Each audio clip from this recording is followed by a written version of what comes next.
Hi, my name is George McAfee. I work for Harris County Precinct One in the Horticulture Department. I'm one of 9 people on staff. My title is Naturalist Horticulturist. And what I do, I teach seniors horticulture classes at 6 different locations. I have an indoor class that meet, and I have a hands-on outdoor class. And today we're here at Finnegan Park so I can show you the garden.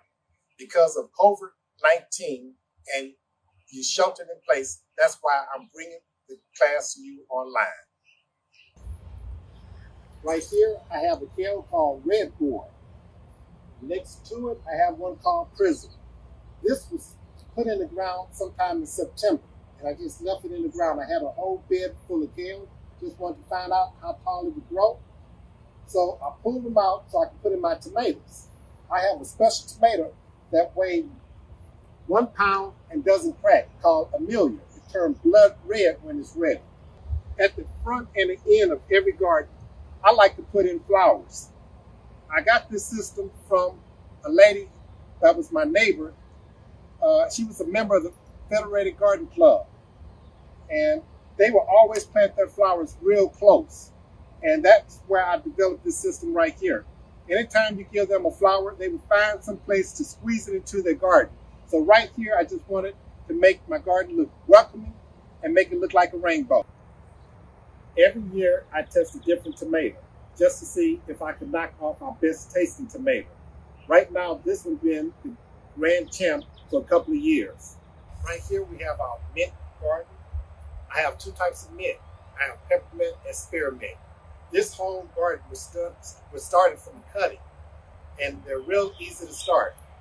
Take cutting, about 4 inches long, pull off the bottom leaves, you drop it in water, you put it in the shade for about 2.5 weeks. In the bottom, and then you have all these roots that will come on it. And then you can start this. When you start it, you have to put it in the shade for about a week so it can get climatized to the area. You don't just put it right out in full sun. But then once it gets started, it will take over. So over here, I have my little bridge and a natural fence around here. So I planted my beans down this side. They're going to go over the bridge and up the fence. And that's where I'm going to harvest my beans. And that way, I don't have to have the trailers. I'm just taking advantage of the natural fence that's around my garden. In this bed, I have my eggplants. I have 2 different varieties. One row is called Midnight Queen, that's bitter-free, and another row called Amadeo, that's bitter-free.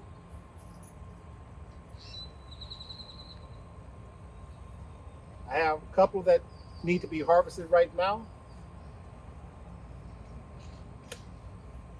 You harvest them when they are shiny and when they're slightly soft to the touch. We're here behind the garden over at Annex 36.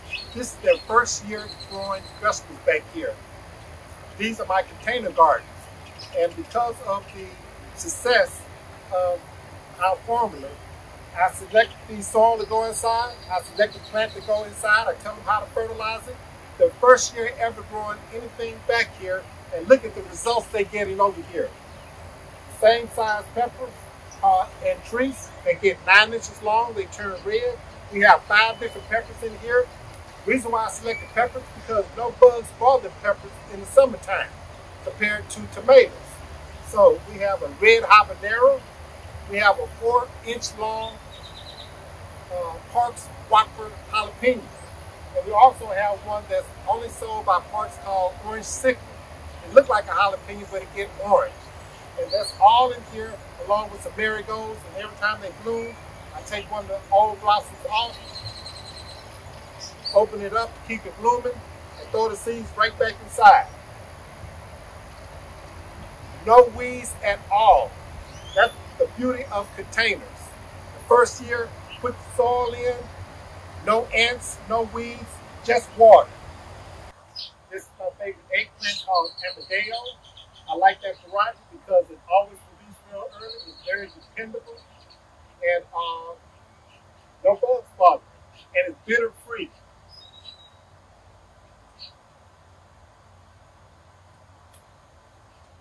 Their first time growing an eggplant, newest garden, and what you think about that? No weeds, no ants, no bending down. Hi, this is George McAfee again. We're here at the Hester House Garden. Right now, we're looking at our trellis garden. I have a special variety of cucumbers that I'm growing this year. This variety is called Sweet Success. It produces a cucumber almost on every leaf, all female flowers. So it's very expensive, but it's very heavily productive. Last year, we grew 300 pounds of cucumbers off these two trellises, and we're on track to grow them again. The only thing is, every 2 days, I have to come back and make sure I tie it to the trellis and weave it through. Otherwise, they will go through and keep on going to the next bed over there. So I'm here every 2 days pounding up the trellis to make them look like this. But once they get up here, all I have to do now is just cut and come back with a bag, and this is what I get. I'm doing an okra trial over here at Hester House in this bed. I have 3 different types of okra that I'm growing. One is called Louisiana 16-inch long. Our top okra for the last couple of years is one called Zyra. And we have one that we're going to test to see how productive it is compared to Louisiana 16-inch long and Zyra. And this one is called Z-Best. In this bed, I have 2 different types of peppers. I have one called red habanero, it's right here, and the other one is called Atris, a sweet pepper. Right in front, I have a multiplying onion and some annual flowers. The flowers from this onion are edible, and if you just take one, when they're just starting to bloom, pop it in your mouth. Tastes slightly sweet and a perfect onion taste. Perfect in salads. In this bed we have over here a cantaloupe I selected called Infinite Gold. You get very large, and it's one of the sweetest, best flavored cantaloupes that you can grow out here. And if you can grow it in the ground, you can also grow it in containers. So I have 2 growing in a container next to a pimento and 2 pinto peppers. I have a container right here with pimento peppers in it and watermelons. And I have a small watermelon that's trying to develop right now. This variety is called Mini Love. You get about 6 to 7 pounds, and the vine only get about 8 feet long. This is a new variety of fig that I'm introducing to the Houston area. This variety is called Adriano. A few of my friends are growing it. They gave me a 6-inch cutting last year. I stuck it in this pot, and it grew about 4.5 feet tall, branched out, and had figs the same year. I took a few tip cuttings, and now it's coming back with figs all over it. So those cuttings that I took, I can take them and put them in a pot and grow another tree this size in one summer. I'm giving you some ideas what you could do at home while you're staying sheltered in. And one of the things you can do with your kids, you can take a sweet potato and put it in water and let it stay in there for a couple of weeks and show them how the roots will grow and how they could grow a sweet potato vine. Something you have right around your house. A plant you have inside your house could be a pothos ivy. You could take some scissors and you can cut 8-inch pieces off of it, pull off the bottom leaves, put it in a vase of water, and that will grow roots. And you can keep it in this water for a couple of years. Just grow it straight in water. That's easy for the kids to do.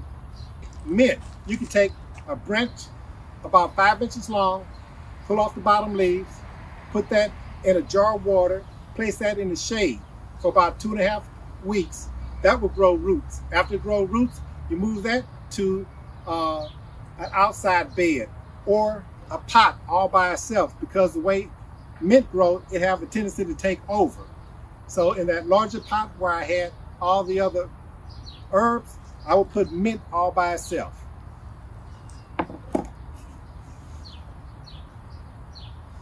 Egg carton. I like this paper egg carton.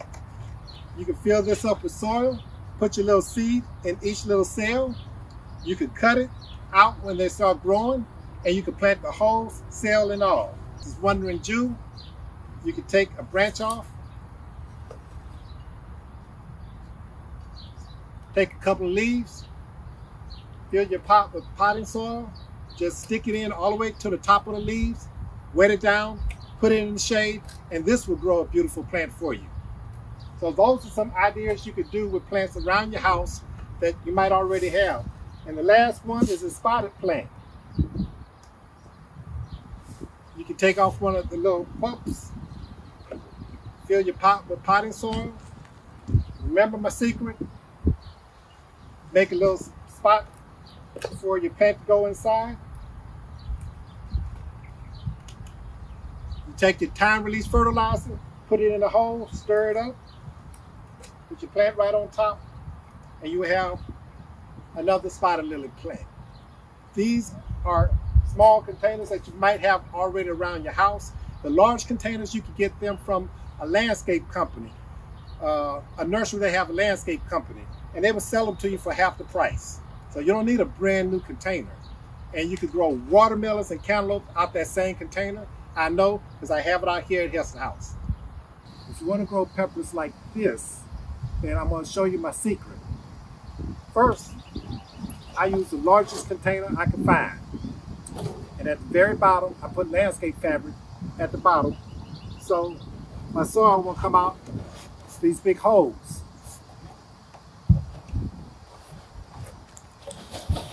The type of soil is very important. I like a soil that have perlite and peat moss in it. Soil that have a lot of bark, a lot of other types of fertilizers. You can add your own fertilizer to it. So it's just two ingredients that I want you to have in your soil. That's peat moss and perlite. No, the little white specks are the perlite, and the little brown is the peat moss. So anyway, you wet it down and you stir it in, because the perlite have a tendency to float to the top. So I'm stirring it in. Now I'm ready to plant.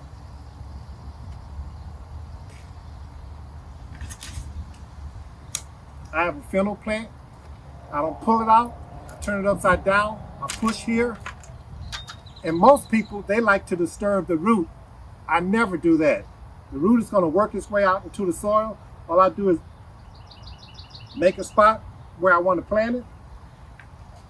I take my fertilizer, I put it directly in the hole. I stir it in with my hand, and I place the plant right on top without disturbing the root at all. That's my fennel.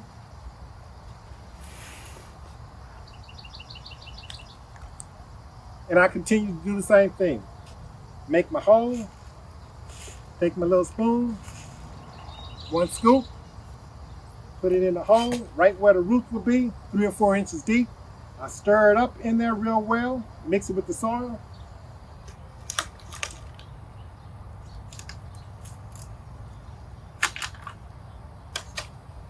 Take another plant out.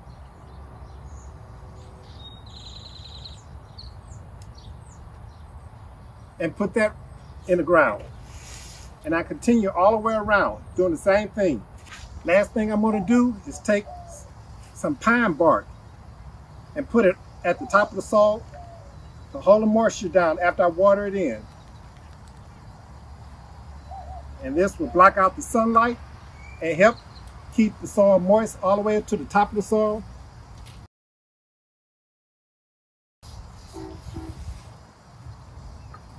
Now, watering is very important. Some people take a water can and they just put a little water around each plant. I take a water hose that have a shower head to it, and I water until water come out the bottom. I saturate the container. And there you have it. Want to know how I planted those bell peppers? They're 6 inches long, 4 inches wide. My atrius, they get 9 inches long.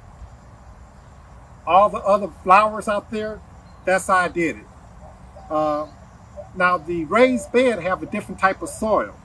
It's not potting soil. That's mostly sand and bark. That's all it is. And then I put my fertilizer in the bottom of the hole, plant my plant, cover it up, put bark on top. After that, I just have to water it. And voila, beautiful garden. Thank you for watching. Hope you got something out of this video.